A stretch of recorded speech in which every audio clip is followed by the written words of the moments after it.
On February 6, 2014, the frozen Norwegian wilderness became the stage for one of the most harrowing cave diving incidents in recent history. A team of 5 elite Finnish divers arrived at Plura Cave, one of Europe's deepest and most treacherous underwater cave systems. Among them was 46-year-old Kai Konkanen, a man intimately familiar with tragedy.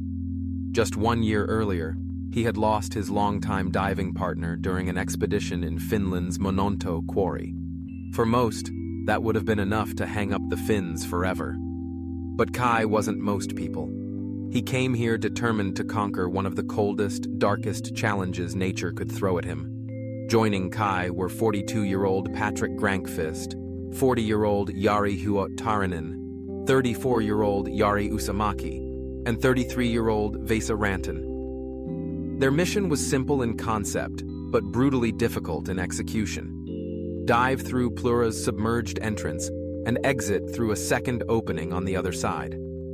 The route was newly discovered and poorly mapped, weaving through tight, twisting tunnels and plunging over 130 meters deep into icy blackness. Even if everything went perfectly, the dive would take over 5 hours, and cave divers know all too well that perfect is a fantasy. The team cut a triangular hole through the thick river ice and split into 2 groups.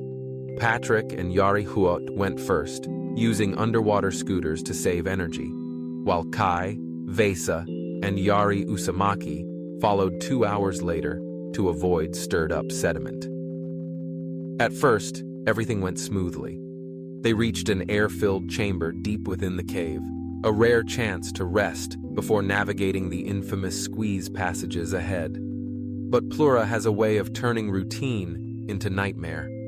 At a particularly tight, twisting section of the cave, Patrick went first. Suddenly, Jari Huot's flashlight flickered, a distress signal. One of his bailout cylinders had snagged on the jagged rock. Panic set in, and panic underwater is often a death sentence. Patrick swam back, carefully freeing the cylinder, but when he turned, Jari's regulator was out.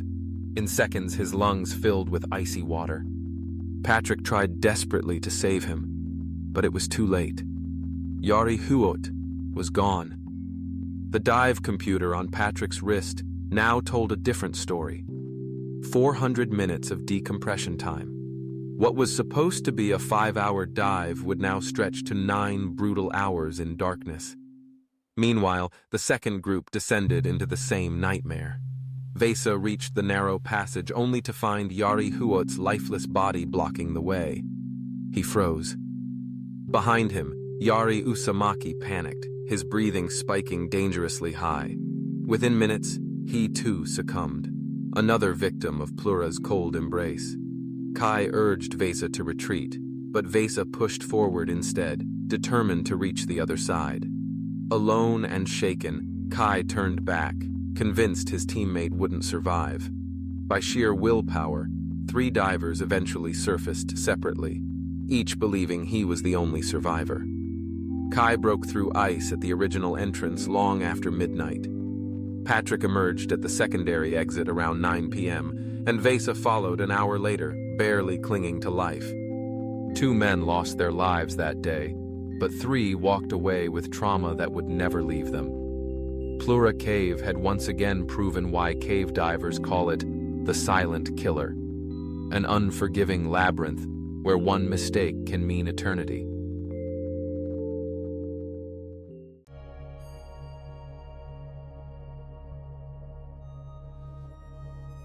Four years after the Plura disaster, another nightmare unfolded, this time inside Verëvkina Cave in Abkhazia, Georgia.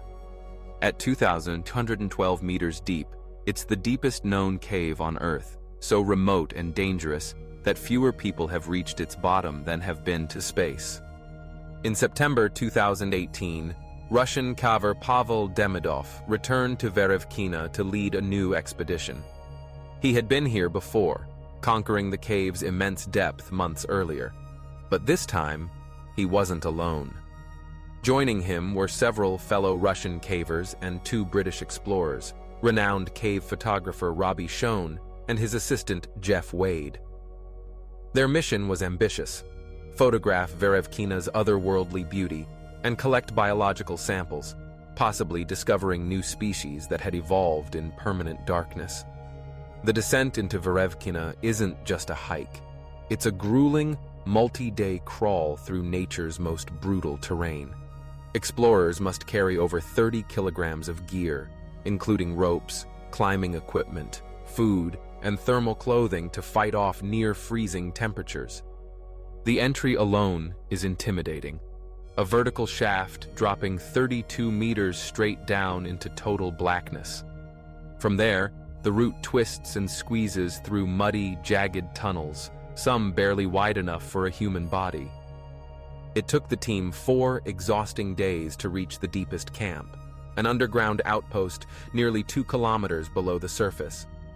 For 6 days, the expedition went according to plan. They photographed surreal turquoise lakes, mapped unexplored passages, and collected tiny organisms living in complete darkness. Spirits were high, and despite the cave's extreme conditions, the mission seemed like a success. Then, disaster struck. Roman and Natalia, 2 team members who had left early to catch a flight, called down the cave's cable phone line in panic. A deafening roar had swept through the upper chambers, a flash flood. Such floods were not unheard of, but most were minor, passing quickly. At the bottom, Robbie and the rest of the team stayed calm, assuming this was just another routine surge. It wasn't. Moments later, water began gushing into their camp, pouring from cracks and side passages. The flow intensified quickly, filling the chamber at an alarming rate. They had underestimated nature, and now they were trapped 2 kilometers underground as their camp became a bathtub. Robbie wasted no time. He clipped onto the rope leading out and began climbing, a seemingly endless vertical crawl with freezing water crashing around him. His fingers went numb, his breathing ragged, but he pushed on. Behind him, Jeff Wade followed closely, equally terrified, yet determined to survive. Hours later, they reached a slightly drier section at 1,900 meters. Exhausted and shaking, they turned to see flickering lights. Demidov and the rest of the Russian cavers had also made it out of the flooding chamber, barely ahead of the rising water. For now, they were safe, but the nightmare wasn't over. With water still rushing through parts of the cave, the team had no choice but to wait. 20 long, freezing hours in darkness, unsure if the flood would rise again. When the water finally receded, they began the grueling climb back to the surface, a journey that took another 4 days. When they finally emerged into daylight, their relief was indescribable. They had survived one of the most dangerous flood events in modern caving history, but the experience left scars, proof that in caves like Verëvkina, one small mistake or one unexpected storm can turn an expedition into a death trap.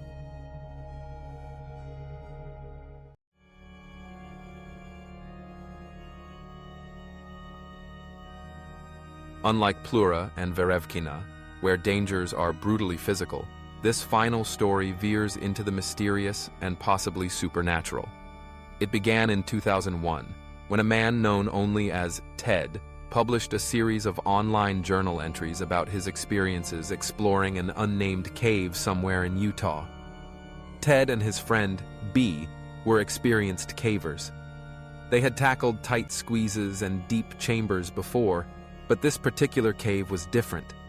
It featured a strange, narrow hole deep inside, a slit in the rock barely wide enough for a human head to peek through. What intrigued Ted most wasn't the hole itself, but what came from it. A steady, unnatural wind, as if the cave were breathing. They became obsessed with widening the hole. Every free weekend, they returned with hammers, chisels, and drills, working for hours in a cramped chamber to chip away just a few more inches of space. But with every trip, things grew stranger. On one visit, they brought B's dog, a seasoned cave companion. But as soon as they approached the hole, the animal froze, growled, and refused to go further, tail tucked in pure terror. Then there were the sounds. low rumbles deep inside the rock, like grinding stone or distant machinery, though no roads or equipment existed anywhere nearby. Ted tried to rationalize it, but even he admitted in his journal that something about the cave felt wrong. Weeks later, they finally managed to make the hole wide enough for one person to squeeze through. Ted volunteered. It was a miserable crawl, his arms pinned to his sides, chest scraping rock, helmet barely fitting. When he emerged on the other side, he expected to find more tight passages. Instead, he discovered a surprisingly large chamber with strange features. A massive, perfectly rounded stone leaning against one wall, and odd markings carved into the rock, symbols and shapes unlike anything he had ever seen. Shaken but excited, Ted crawled back to tell B. They decided to return with more gear and a friend named Joe. But before they could explore further, Ted hit his head on a low ceiling and suffered a mild concussion, leaving Joe to explore alone. Joe was gone far longer than expected. When he finally returned, his face was pale, his hands shaking. All he would say was, "I don't feel good." After that day, Joe cut off all contact, refusing to speak of what he saw. Ted and B pressed on. On their next trip, they brought a two-way phone cable and a video camera. Ted crawled back into the mysterious chamber, eager for answers. But the moment he got inside, the phone line went dead. A scraping sound echoed behind him. When he cracked a glow stick for light, he froze. The massive round stone had moved. It now sat squarely on the severed phone cable. Something, or someone, had shifted it. Then came the smell, a thick, rotting stench, like decaying meat. Ted bolted for the exit, crawling blindly as the scraping grew louder, closer. As he reached B, the rope they used to climb out jerked violently, as if something below was pulling it. Terrified, B cut the rope. They fled the cave and never returned that day. But Ted wasn't done. Weeks later, he posted one last journal entry online. "I will conquer this cave. I'll return today and finally get answers. Expect an update tonight or tomorrow at the latest. Love, Ted." There was never an update. Ted's blog ended abruptly, sparking 2 decades of speculation. Was he killed by something lurking in the cave? Did he fake the story entirely? Was it an elaborate creepypasta before creepypasta was even popular? Years later, Ted came forward and admitted that the supernatural elements were fiction. He had indeed explored a strange cave, but the terrifying sounds, moving rock, and final disappearance were all invented for dramatic effect. Yet, even knowing it was fake, Ted the Caver remains one of the internet's most legendary cave stories.